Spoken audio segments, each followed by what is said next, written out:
আমরা অবশ্যই সম্মান করবো তেমনি ভাবে 24-কে।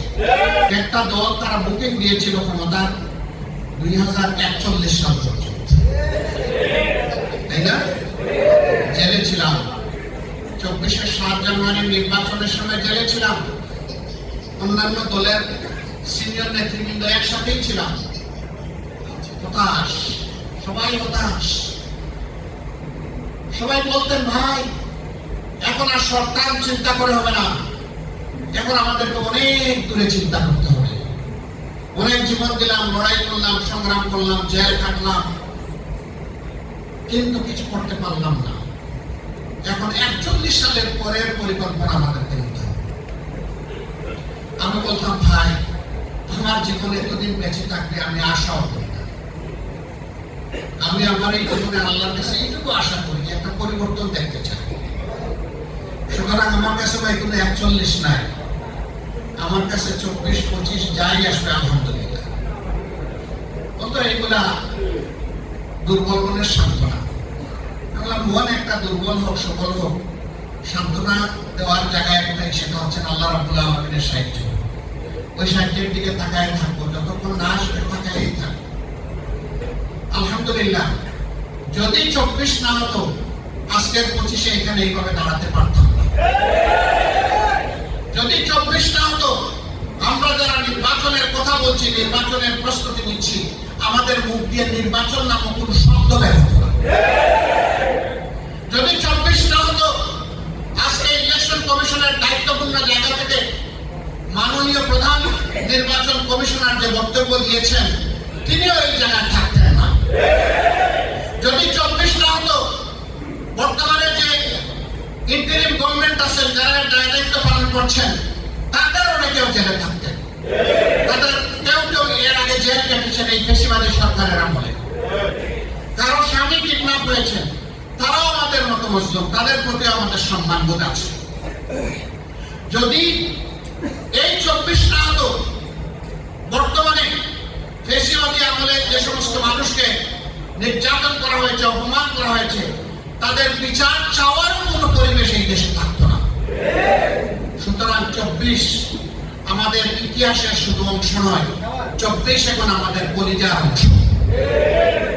এই 24-কে সম্মান করলেই বাংলাদেশ এবং জাতিকে সম্মান করা হবে।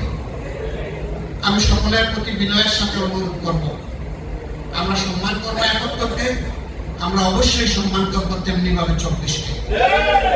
যার যেখানে যে অবদান কোনোটাকেই খাটো করা কারোর জন্য সমীচীন হবে না। যার যার অবদানকে স্বীকৃতি দিলেই এই দেশে জ্ঞানীরা জন্ম নিবে, বীরের জন্ম হবে।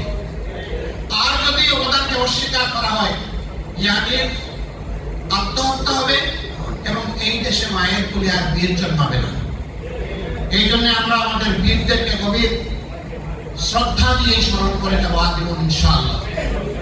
24-এর বিপ্লবের নেতৃত্ব যারা দিয়েছেন, অংশগ্রহণ যারা করেছেন, আরেকবার আমি তাদের প্রতি সমস্ত হৃদয় কলিজা উজাড় করে আমি শ্রদ্ধা জানাচ্ছি। তারা জাতিকে নতুন করে প্রাণ এনে দিয়েছে। এখন এই জাতির কাছে আমানত রাজনৈতিক দলসমূহকে দায়িত্বশীলতার পরিচয় দিতে হবে। দেশকে ভুলে গিয়ে ব্যক্তিকেন্দ্রিক দলখানাগুলো চিন্তা করলে জাতি আমাদেরকে ক্ষমা করবে না। দেশের স্বার্থ জাতির স্বার্থকে উপরে তুলে ধরতে হবে। সাংবাদিক বন্ধুগণ, আপনাদের কাছে বিনয়ের সাথে অনুরোধ, আমরা যে কথাগুলো বলি ভালো লাগলে হুবহু এগুলো প্রকাশ করবেন, ভালো না লাগলে পুরোটা বাদ দিয়ে দেবেন। কিন্তু আমাদের বক্তব্যের খণ্ডিত অংশ দিয়ে সবাই না, কেউ কেউ মাঝে মাঝে জাতিকে বিভ্রান্তিতে ফেলে দেন, আমাদেরকে কষ্ট দেন। তাদের কাছ থেকে আল্লাহর দরবারে আমরা আশ্রয় চাই। এ কাজ করবেন না। আপনাদের দুই একজনের কারণে গোটা সাংবাদিক সমাজ কেন লজ্জিত হবে? যাদেরকে বলা হয় তাকে যাদের বিবেক, এই বিবেককে আপনারা লজ্জা দেবেন না। যার যার জায়গা থেকে আপনারা নিজ দায়িত্বটা সঠিকভাবে পালন করবেন। বক্তব্যের কাজ মিস নয়, ভালো লাগলে পুরোটা, না লাগলে আউট, সারাটা আউট, ব্ল্যাক আউট করে দিতেন। আমরা কোনো সংগ্রাম করবো না, কিন্তু ব্ল্যাক এন্ড হোয়াইট কে করবেন না, হোয়াইটকে ব্ল্যাক বানাবেন না। বক্তব্যের সেন্স পাল্টানো ঠিক হবে না। আপনারা সমাজের চতুর্থ স্তম্ভ, এটা ভুলে যাবেন না। এবং তিনটা স্তম্ভকে ঠিক রাখার দায়িত্ব আপনাদের, এইটা আপনারা ভুলে যাবেন না। সমাজের দুইটা অংশের দায়িত্ব সার্বজনীন, একটা সাংবাদিক সমাজ আর একটা হচ্ছে রাজনৈতিক সমাজ। এই দুই সমাজকে দেখতে হবে চতুর্দিক থেকে, একদিক থেকে দেখলে চলবে না। খোলা চোখ দিয়ে দেখতে হবে, বন্ধ চোখ দিয়ে নয়। দুই চোখ দিয়ে দেখতে হবে, এক চোখ দিয়ে নয়। যাতে ইনসাফ কায়েম হয়, যারা এই মহৎ কাজে জীবন বাজি রেখে লড়াই করে যাচ্ছেন, নিঃসন্দেহে আপনাদের এই জব, আপনাদের এই কাজ খুবই চ্যালেঞ্জিং।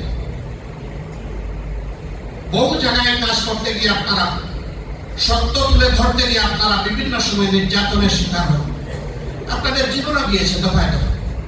আমরা আপনাদের প্রতি গভীর শ্রদ্ধাশীল। আমরা আমাদের পক্ষ থেকে আপনাদেরকে নিশ্চয়তা দিচ্ছি, আশ্বাস দিচ্ছি, আপনাদের সঙ্গত, ন্যায়সঙ্গত, সত্য নির্ভর সকল কাজে আমাদের সম্পূর্ণ সহযোগিতা পাবেন।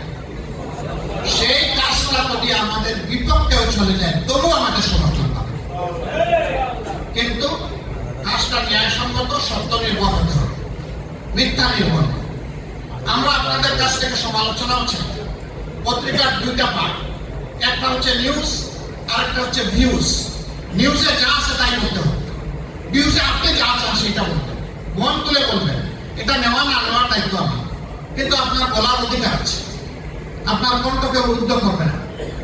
আমরা সংবাদপত্র তাজা হয়ে জীবন্ত হয়ে থাকুক আমরা চাই।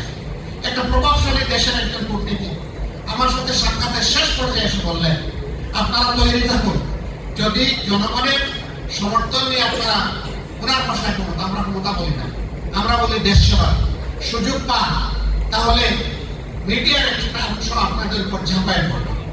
তখন আপনারা কিভাবে মোকাবেলা করবেন? আমি হাসতে হাসতে বলেছিলাম মোকাবেলা করবো না। তখন ওই মিডিয়ার ব্যক্তিদের কপালে চুমু দিয়ে দেবো, চুমু দিয়ে বলবো, আপনারা আমাদের সময় সবচেয়ে বেশি স্বাধীনতা ভোগ করুন, তবে সেই স্বাধীনতা যেন হয় নির্মল স্বাধীনতা। এই স্বাধীনতা যেন জাতিকে ক্ষতিগ্রস্ত না করে। আমাদের সমালোচনা করবেন তীব্র কঠোর ভাষায়, কিন্তু সেটা হবে জাতির স্বার্থে। আমাদেরকে ছাড় দেবেন না, ধরবেন, ভালো করে ধরবেন, এমনকি হাতে সাইন দিয়েও ধরবেন, কোনো সমস্যা নেই, কিন্তু ধরাটা যেন ন্যায়সঙ্গত। এইটুকুই শুধু আমাদের। সবাই ভালো থাকবে।